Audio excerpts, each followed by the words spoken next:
June 6, 1944, a day that changed the world forever. Welcome to D-Day, the Normandy invasion. Don't forget to like, share, and subscribe for more gripping stories from history. By 1944, Nazi Germany controlled most of Western Europe. The Allies knew they needed a massive strike to liberate France and defeat Hitler's regime once and for all. Leaders Roosevelt, Churchill, and Stalin planned an invasion that would open a new front in Europe, a bold move known as Operation Overlord. The mission was placed under the command of General Dwight D. Eisenhower, with British General Montgomery leading ground forces on the beaches. Allied troops secretly trained for months in southern England, mastering amphibious landings, demolitions, and battlefield coordination under total secrecy. By June, nearly 3 million soldiers, sailors, and airmen were ready. The Allies had assembled the largest invasion force in human history, but nature had other plans. Violent storms swept the English Channel, forcing Eisenhower to delay. Every hour risked losing the element of surprise.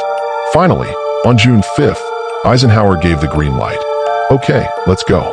With those words, the fate of Europe was sealed. Before dawn, over 5,000 ships set sail across the channel. Their mission, to storm the beaches of Normandy and free France from Nazi rule. Hours earlier, paratroopers had already dropped behind enemy lines, scattered across fields and villages, disrupting German communications in the dark. The night sky was alive with chaos, tracer fire, flares, and confusion. Yet these airborne soldiers paved the way for the main invasion force. The beaches had code names: Utah, Omaha, Gold, Juno, and Sword. Each would face its own unique nightmare. As the first light of dawn touched the water, the greatest armada in history appeared, heading straight toward occupied France. In landing craft tossed by rough waves, young soldiers prayed silently, knowing some would never step onto the sand alive. The German defenses were brutal: steel obstacles, deadly mines, and machine guns waiting to cut down anyone who dared approach. At Utah Beach, U.S. forces landed nearly a mile off target, a mistake that ironically helped them face lighter resistance. At Omaha Beach, chaos reigned. Artillery fire rained down, mowing down the first waves of American soldiers. It was a bloodbath. Pinned behind obstacles, men crawled through sand and smoke. Every inch forward was a fight for survival against impossible odds. Allied warships unleashed thunder from the sea, shelling enemy bunkers to clear paths for the trapped men on shore. Combat engineers risked everything, defusing mines and blowing gaps through wire under constant gunfire. Many never made it back. By mid-morning, the first beachheads were secured. Thousands were dead or wounded, but the invasion had not failed.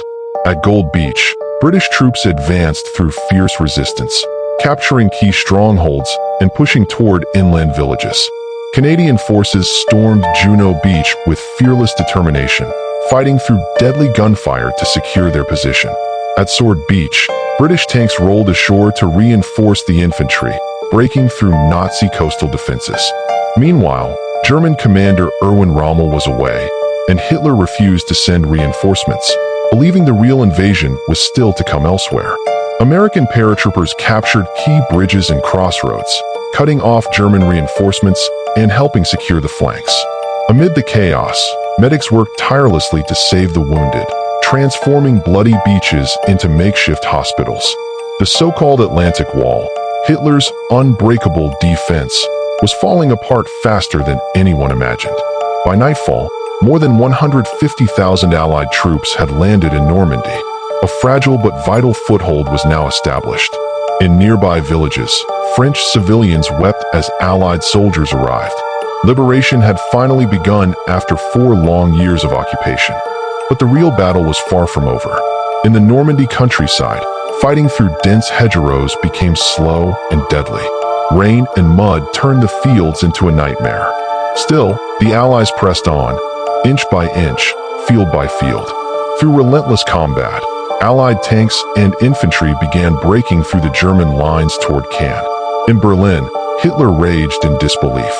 He still thought Normandy was a diversion and refused to release his armored divisions.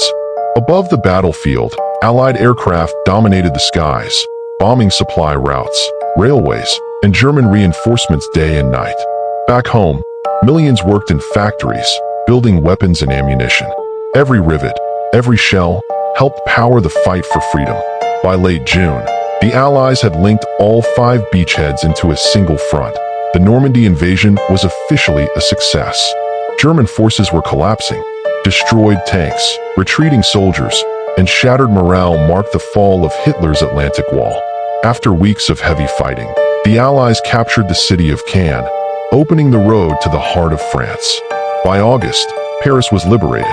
Crowds filled the streets as the French capital was free once again. The Allies crossed the Seine River and surged eastward. D-Day had opened the gateway to Germany itself. From Normandy to Berlin, the Allied advance became unstoppable. The liberation of Europe was now inevitable. Exhausted soldiers rested among the ruins, proud, scarred, and forever changed by what they had endured. More than 4,000 Allied troops died that day. Their sacrifice ensured the survival of freedom and democracy. Eisenhower later called D-Day the Great Crusade, a mission that united nations under one cause: to end tyranny. Decades later, veterans returned to Normandy, standing silently on those same beaches, remembering fallen comrades. Each medal, each dog tag, and each name carved in stone tells a story of bravery beyond imagination. Today, the beaches of Normandy are calm and peaceful, yet every wave still whispers of courage and sacrifice. The Allied flags now fly together, symbols of unity, freedom, and the price of peace. D-Day was not just a battle, it was the beginning of liberation. Remember to like, share, and subscribe for more powerful stories that shaped our world.